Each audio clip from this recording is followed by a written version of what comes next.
Kali ini di channel Bubu dan Bom Bom kita akan mereview salah satu Mobile Legends nih. Mau tahu apa kelanjutannya? Yuk saksikan terus ya videonya. Sebelum lanjut ke videonya, pastikan kalian klik tombol subscribe dan nyalakan lonceng notifikasi.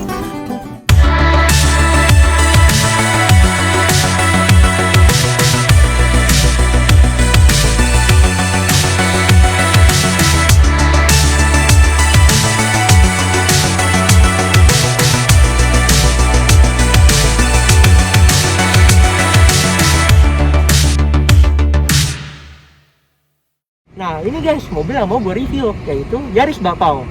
Nah mengapa sih Yaris ini disebut terkenal banget dengan yang namanya Bapau ya? Karena seperti yang kalian lihat sendiri bahwa secara bodi tampilan luar tidak ada lekukan tajamnya ya. Nah itulah mengapa dinamakan dengan sebutan Bapau. Nah kalian tahu nggak guys, mobil ini sudah cukup berumur loh. Pertama kali digunakan sejak tahun 2012. Nah berarti sudah berapa tuh? Ada hampir menjelang 9 tahun ya dari pertama kali digunakan. Namun menurut saya pribadi, selama pemakaian hingga saat ini mobil ini masih affordable ya, masih sangat layak untuk dipakai dalam keseharian, melewati rute baik dalam kota maupun luar kota dengan ya beranggotakan keluarga yang mini ya, artinya 4 orang, 5 orang gitu, masih oke lah, masih cukup. Jadi Yaris Bapau ini sendiri memiliki beberapa varian, dari yang mulai terendahnya yaitu tipe J dan juga tipe E yang menengah dan tipe S. Ada juga yang limited editionnya pula. Nah yang saya miliki ini kebetulan adalah yang tipe tengah-tengahnya guys, tipe E. Perbedaannya apa sih? Yuk mari kita simak berikut ini. Awal-awal pemakaian mobil Yaris tipe E manual ini mendapatkan konsumsi BBM rute dalam tol dengan kecepatan rata-rata 90 km per jam di kisaran 15-16 km per liter, dan rute dalam kota kecepatan 22 km per jam di kisaran 12-13 km per liter. Namun seiring waktu tertentu keiritannya pun berkurang. Sekarang untuk rute tolnya tembus 14 km per liter dan rute dalam kota kisaran 10-12 km per liter. Nah untuk lampu depannya sendiri, baik lampu utama, lampu kecil maupun lampu jauhnya, itu juga masih pure semua halogen. Nah kalau dia di tipe E, yang minusnya adalah lampu kabut ya, lampu kabutnya dia tidak ada. Jadi dia di sininya ditutup baik kiri maupun sebelah kanannya. Nah selanjutnya adalah di bagian grill depan dari Yaris itu sendiri ya. Yaris grill depannya ini menggunakan basis dari tipe S Limited Edition, karena ini merupakan facelift kedua dari Yaris Bapau itu sendiri sebelum berganti ke model berikutnya, yakni adalah Yaris Lele di tahun 2013. Nah sedikit informasi ya guys, jadi selama pemakaian udah hampir 9 tahun Yaris Bapau ini sendiri sempat berganti wiper ya. Nah ini udah bukan wiper original dari Yarisnya. Berikutnya dari sisi antena ya, antenanya masih menggunakan antena model fix ya. Jadi dia belum menggunakan yang shark-fin antena seperti mobil-mobil di zaman sekarang ini. Nah berikutnya adalah pada spion. Spion dari Yaris yang tipe E ini, dia pengaturannya sudah otomatis. Tapi otomatisnya hanya dari sisi dalam, jadi bisa diatur mau seberapa dalam atau mau condong seberapa luar. Tapi belum bisa melipat secara otomatis yang bisa difungsikan dari bagian dalam mobil itu sendiri. Yuk sekarang kita lanjut ke detail-detail hal kecil lainnya di bagian eksterior. Nah yang pertama untuk di bagian belakang ya. Di bagian belakang ini untuk kaca belakang ya, dia sudah dapat defogger, yakni berfungsi untuk ketika kondisi lagi dalam kabut. Lalu yang selanjutnya ini merupakan hanya hiasan saja. Lalu ada juga dia dapat side skirt belakang. Lalu di sisi-sisi sampingnya itu sendiri ada side skirt juga. Nah lalu di sisi depannya juga sudah ada side skirtnya seperti itu. Nah, ini penampakan bagian dalam mesin Yaris tipe E manual ini. Oh iya, dari awal pemakaian, rutinitas asupan bensin itu memakai Pertalite, namun sesekali pakai Pertamax saat berpergian keluar kota. Facelift kedua Yaris Bapau ini, khususnya yang bertipe J, tidak ada perubahan pada bagian interior, dan tipe E ini hanya dibekali sentuhan kecil, yaitu adanya ubahan flat bottom steer, sedangkan eksteriornya, grill depan nampak semakin menipis dan nggak ada lagi chrome di atasnya. Lalu model fog lampnya berubah desain, yang dahulu berbentuk persegi panjang, sekarang mengotak dan memiliki alis chrome. Bagian belakang, desain lampu berubah dengan aksen membulat untuk sein dan juga lampu rem. Nah, ini merupakan bagasi Yaris ya guys, dimana memiliki volume 274 liter dan akan bertambah menjadi 363 liter bila kursi digeser maju dan saat dilipat rata menjadi 737 liter. Dan di sini bahan bawahnya itu masih pakai bulu ya guys. Air lampu bagasinya masih pakai halogen yang warna kuning dan belum LED.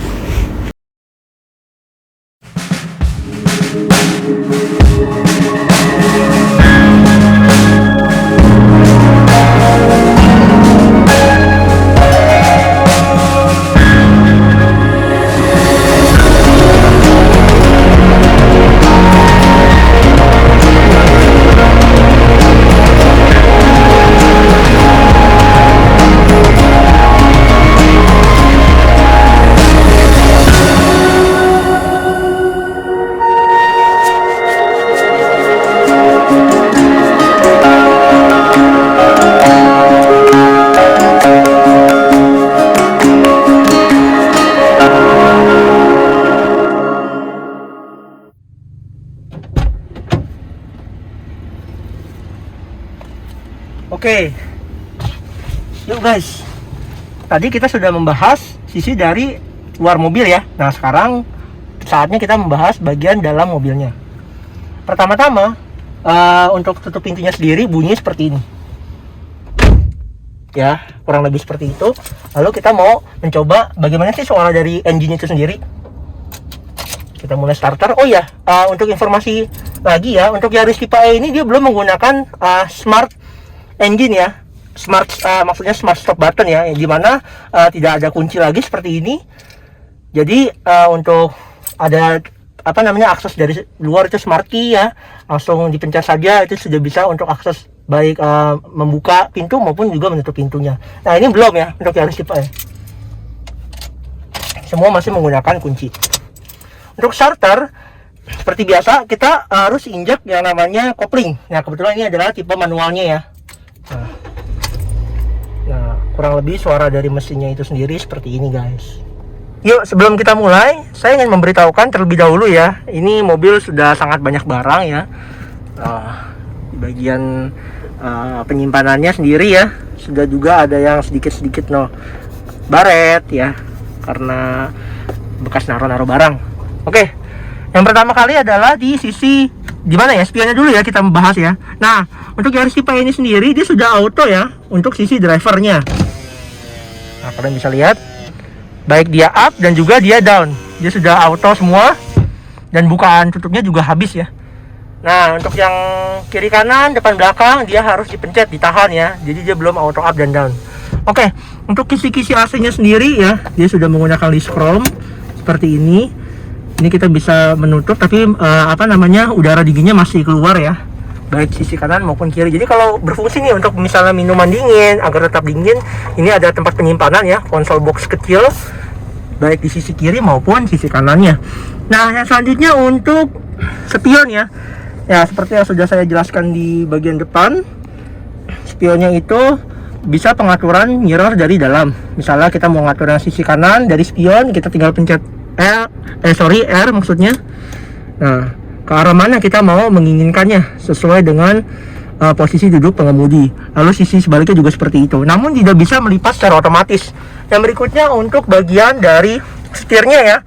Nah palang setirnya itu seperti ini modelnya untuk mobil-mobil di zamannya. Jadi dia sama sekali belum ada pengaturan untuk audionya sendiri. Ya mungkin tipe yang tertinggi itu sudah ada, tapi tipe ini belum ya.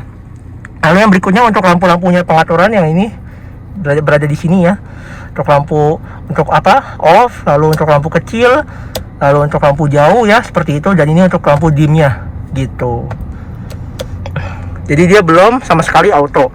Nah sisi wiper juga sama ya, dia interval waktunya masih pengaturannya dari secara manual. Jadi kalau misalkan kita mau mengatur ya kita harus pencet sendiri. Lalu ini untuk AC nya sendiri dia masih menggunakan model knob ya pengaturannya. Nah ini juga ada pengaturan udaranya mau dibuang ke arah mana. Lalu ini untuk arah semburannya ya.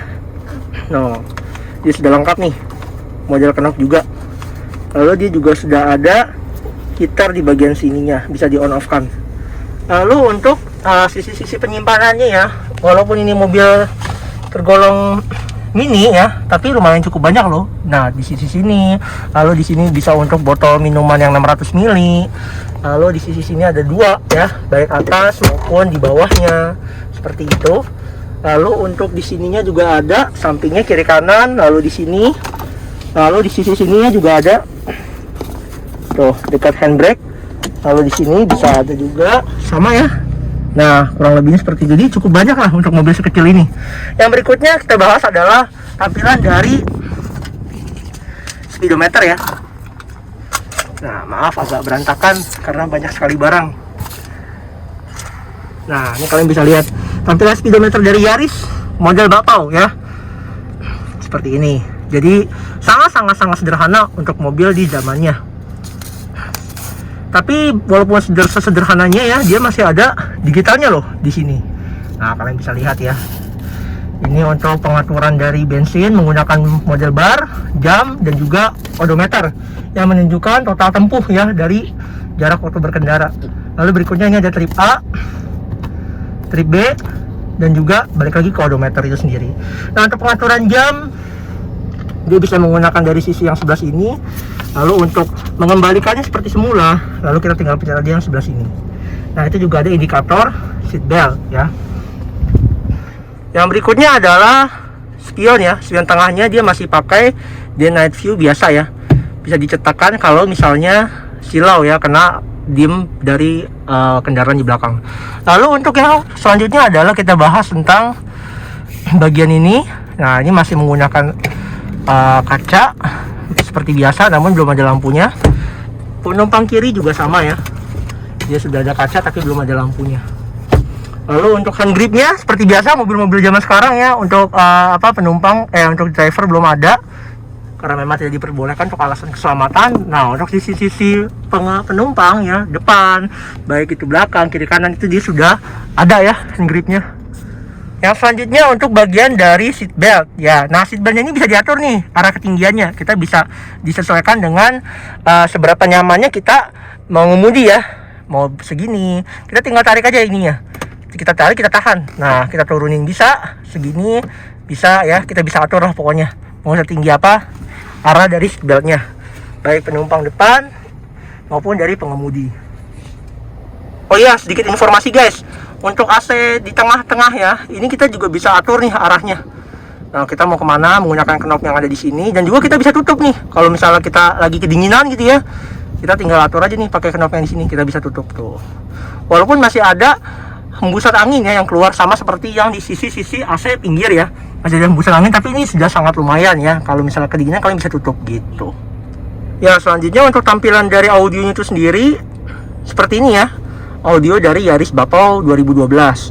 Ini untuk menyalakan, dia ada aux di situ, dan dia juga bisa untuk memasukkan CD ya, bagian sini. Nah, jadi dia belum ada yang samanya Bluetooth guys. Bluetooth belum ada. Lalu minusnya lagi kalau untuk di zaman sekarang itu adalah Apple CarPlay dan juga Android CarPlay ya. Tentunya yang bisa terintegrasi oleh smartphone itu dia belum ada. Nah, sangat-sangat sederhana bukan? Namun ini bisa kita atur ya di sini.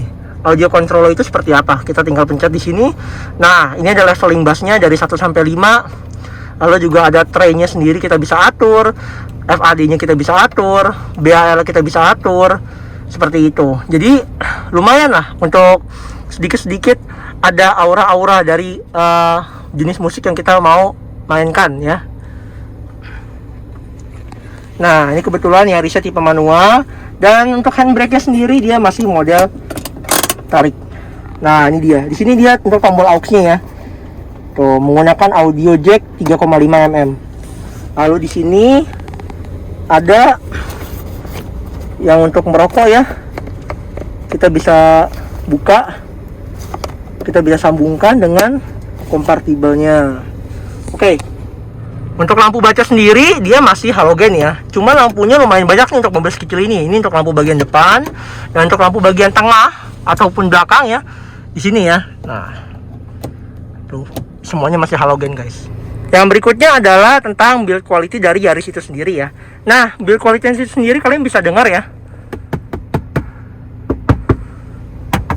semua materialnya itu keras ya, dia tidak ada kulit. Nah di bagian sini nih, ini ada sedikit empuk. Nah untuk senderan siku dia keras ya. Ini kita bisa menutup pintu, bisa dari sini, bisa juga dari sini ya, seperti itu. Nah begitupun untuk sisi penumpang depan, sama materialnya ya. Ini sandaran sikunya keras. Baik yang di belakang pun juga sama.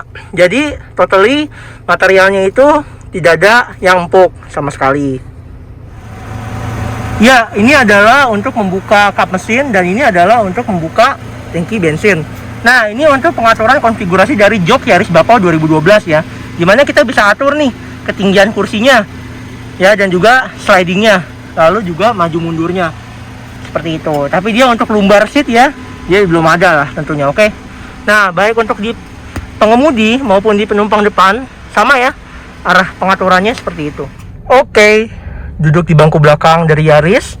Nah, tinggi saya kurang lebih 170 cm ya. Dan ini ketika saya duduk di bagian belakang, masih ada space kurang lebihnya 7 jengkal ya.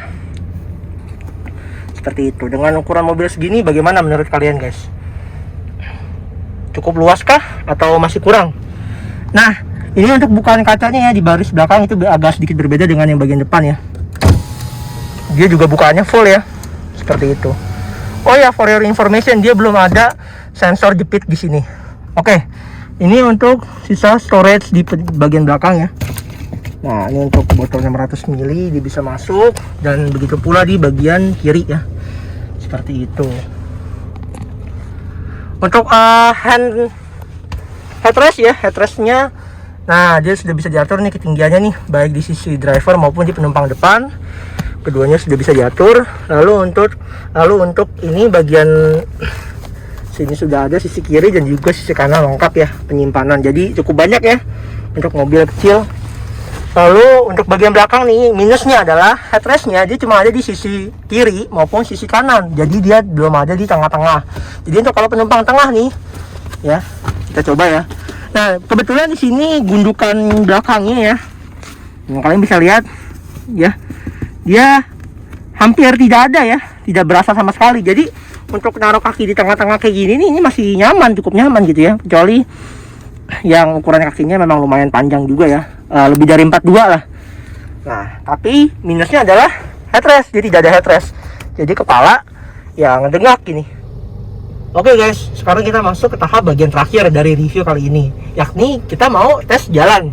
Seberapa reliable sih Yaris Bapau yang sudah beranjak usia, mau memasuki tahun ke-9? Apakah masih enak? Mari saksikan terus videonya.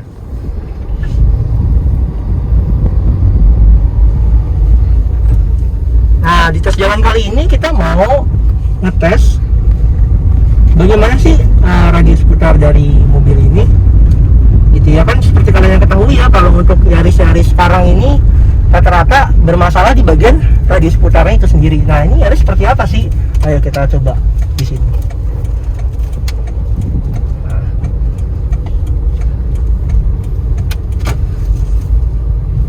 Menurut kalian gimana guys? Radius putarnya cukup oke? Bukan? Nah, kita kalau ngambil belokan patah seperti ini ya, ini kita mepet ke kanan ya, sudut kanan ya. Jadi kita lihat nih, seberapa ininya, luasannya, jangkauannya. Nah, segitu ya, cukup oke lah ya untuk sebuah Yaris. Nah, kali ini kita akan mengatas gundukan dari Yaris ya. Bagaimana shock breakernya? Apakah dia mampu meredam dengan baik? Yuk, kita dengar dengan seksama ya guys. Di depan ada lagi. Ini kebetulan kondisi cukup ramai, yang biasanya di weekday sepi ya. Ada yang banyak belajar mobil. Juga di sini ada rumah sakit, ada universitas. Nah, di depan ada gundukan ya. Ya, mari kita hajar. Kalau di kecepatan 20 ya, seperti ini. Kalau menurut saya jenis shock breakernya untuk Yaris Bapau itu sendiri, dia tergolong stiff ya. Jadi dia kaku seperti itu. Jadi dia benar-benar nggak nyaman gitu, bukan didesain untuk benar-benar suatu kenyamanan. Nah kita di depan ada gundukan seperti ini rasanya. Oke, nah kita akan ngetes ya gundukan agak cepat ya, kecepatan 40. Kita mau tes gimana ya, seperti itu.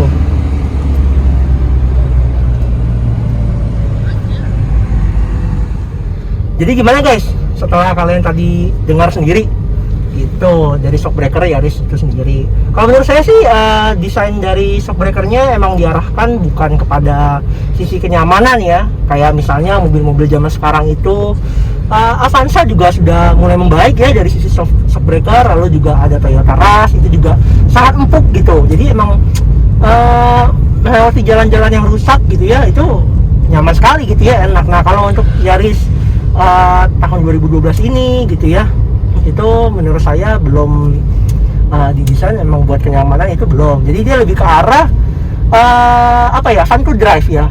Karena kan seperti yang kalian ketahui, semakin dia basisnya itu kaku gitu ya, stiff, maka untuk kita bermanuver dalam mengendari suatu kendaraan itu akan semakin enak gitu. Misalnya kalian manuver untuk belokan-belokan di kecepatan yang tinggi seperti itu, lalu untuk selap-selip, lalu juga untuk apa namanya, menghindari suatu, misalnya ada tragedi yang memang kalian tiba-tiba gitu ya, dadakan tidak terduga, itu kalau misalnya tipe yang shockbreaker kaku, itu dia apa ya, kestabilan dari mobil itu sendiri juga akan jauh lebih dapat diandalkan lah, seperti itu. Karena kan kalau memang yang jenisnya lebih untuk diprioritaskan kenyamanan, itu ya memang tidak didesain untuk kita selalu sering bermanuver, itu tidak.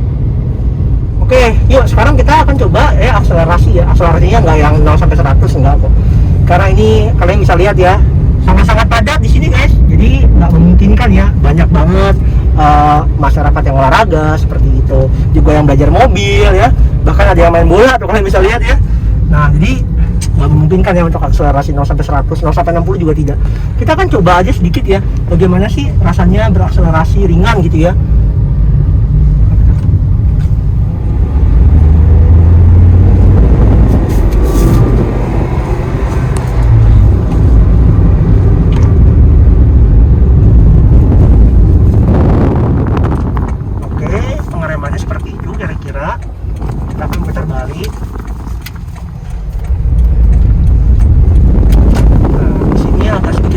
Ya guys, sebentar kita mau manuver belok ke kanan ya. Dia menggunakan suspensi yang agak kaku.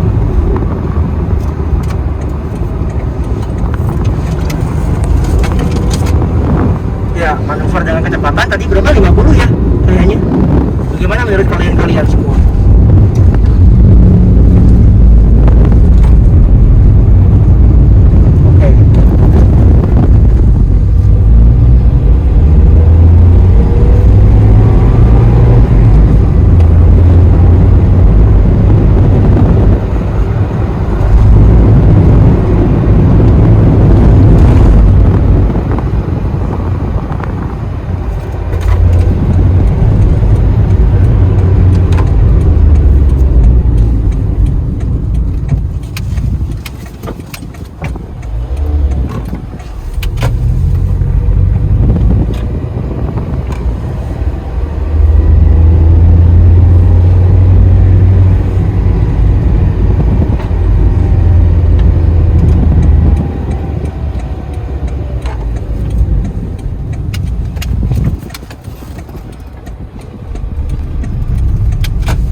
Nah guys, jadi gimana nih menurut kalian, tanggapan kalian dari Toyota Yaris Bapau sebelum berganti model ke Yaris Lele?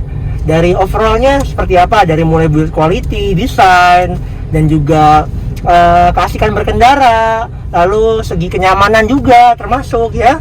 Menurut kalian bagaimana? Dari mulai eksterior, interior, apakah worth it apa tidak nih untuk dimiliki dalam kurun waktu lebih dari 5 tahun ya, karena ini usianya sudah mau menginjak ke 9 tahun. Terima kasih telah menonton. Oh iya, ada sedikit informasi yang ketinggalan nih. Kalau mobil ini tuh dari awal beli 2012 hingga mau memasuki usia ke 9 itu selalu dirawat di bengkel resmi ya, bengkel resmi Toyota. Kebetulan juga ada jasa dan juga spare part gratis waktu itu 50.000 km atau 4 tahun, mana yang lebih dahulu tercapai. Nah, keluhannya apa sih ya? Minus dari mobil ini, keluhan selama pemakaian ialah hanya di bagian kopling nih, sebelah kiri ya. Nah, kopling ini seperti yang kalian ketahui ya, kalau misalkan mobil sudah beranjak usia memasuki tahun kelima, itu biasanya kopling sudah banyak yang harus diganti ya gitu, maksudnya kampas koplingnya seperti itu. Nah, ini belum diganti ya dari sejak pertama kali. Nah, jadi apa akibatnya? Ya, akibatnya adalah kopling keras gitu. Namun untuk di jalan-jalan tanjakan seperti di puncak itu masih sangat memadai kok gitu, tenang aja. Jadi ini masih sangat layak dipakai, hanya saja kerasnya ini ya. Oke. Oh ya guys, jangan lupa ya dukung channel ini selalu dengan cara klik like, komen, dan juga subscribe. Terima kasih telah menonton.